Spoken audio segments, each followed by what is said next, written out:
In 2024, millions of Americans were told that a housing crash was imminent. Experts and pundits alike were predicting a massive collapse that would make homeownership suddenly affordable again. In 2025, the warnings continued, with headlines screaming that the market was teetering on the edge, ready to plummet. But as we reach the end of 2025 and step into 2026, the reality is starkly different. The crash never came. Home prices did not fall, and the dream of owning a home is slipping further away for ordinary Americans. The situation is more complicated, more structured, and frankly, more designed to favor current homeowners and investors than first-time buyers or renters. Today, we are going to break down the housing market in detail, examine the forces at play, and explore why the unaffordability crisis is unlikely to end anytime soon. Number 8. The crash that never happened. Looking at the national housing data over the past 5 years, it becomes immediately clear that the feared crash simply did not materialize. From November 2024 to November 2025, the median home price in the United States increased by 0.7%, a modest rise that hardly qualifies as a correction, let alone a crash. Despite the dire predictions made by so-called market experts for 4 years in a row, prices have remained remarkably stable, demonstrating that housing is no longer a traditional consumer market subject to rapid downturns. What we are seeing is a market that has become increasingly financialized, with institutional buyers, investors, and even retirees treating homes as investment vehicles rather than places to live. This shift has created a price floor, making it extremely difficult for prices to collapse. No matter how high interest rates go or how much speculation exists, the lesson is clear: the housing market is not broken, it has been fundamentally restructured. Number 7. America is splitting in two. Yes, some cities are seeing prices fall, and that is real. Places like Florida, Texas, Arizona, and parts of California saw insane price growth during the pandemic as people rushed to move there. Now those markets are cooling off.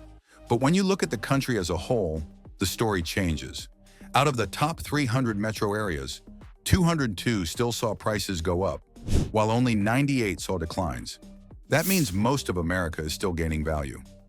This is not a nationwide crash. It is a regional reshuffling where overheated areas cool while other regions continue climbing. Number 6. Why homes still feel impossible.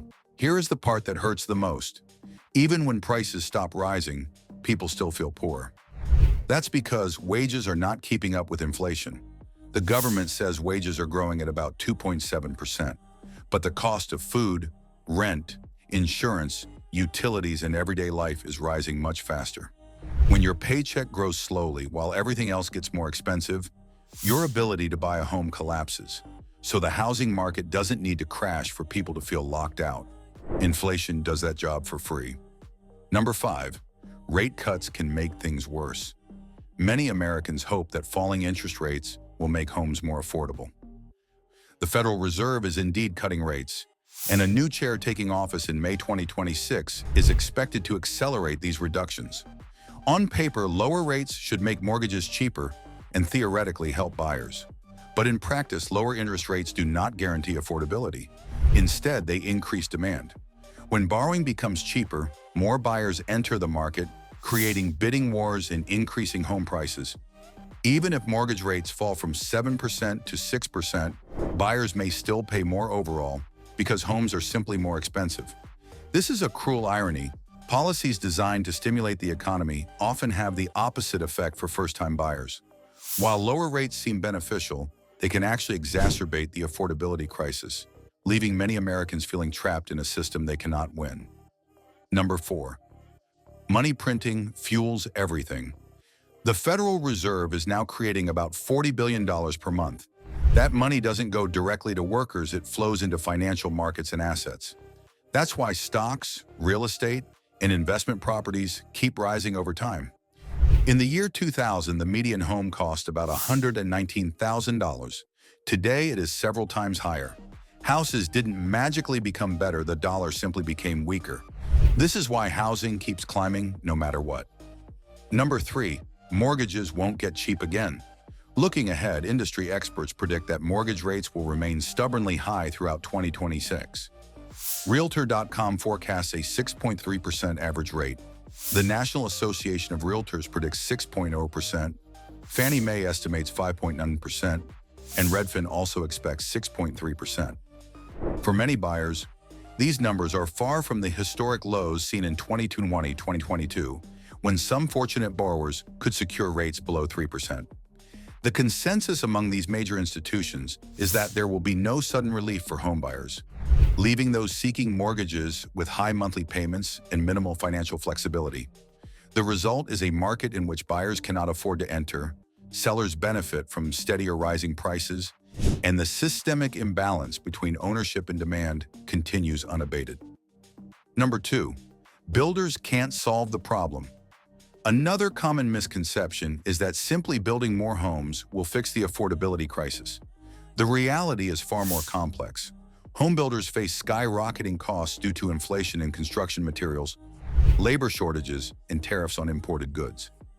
Even when builders produce homes, the final price often remains unattainable for average Americans. Many builders have to cut profit margins to sell homes at the lowest feasible price, which reduces their incentive to construct additional units. This creates a vicious cycle. Supply remains constrained, demand continues to exceed availability, and homes remain expensive despite increased construction. In other words, the problem is not that homes cannot be built. It is that the economics of building and selling homes in today's market do not align with affordability. Number 1, first-time buyers are disappearing. The most devastating effect of current housing market dynamics is on first-time buyers.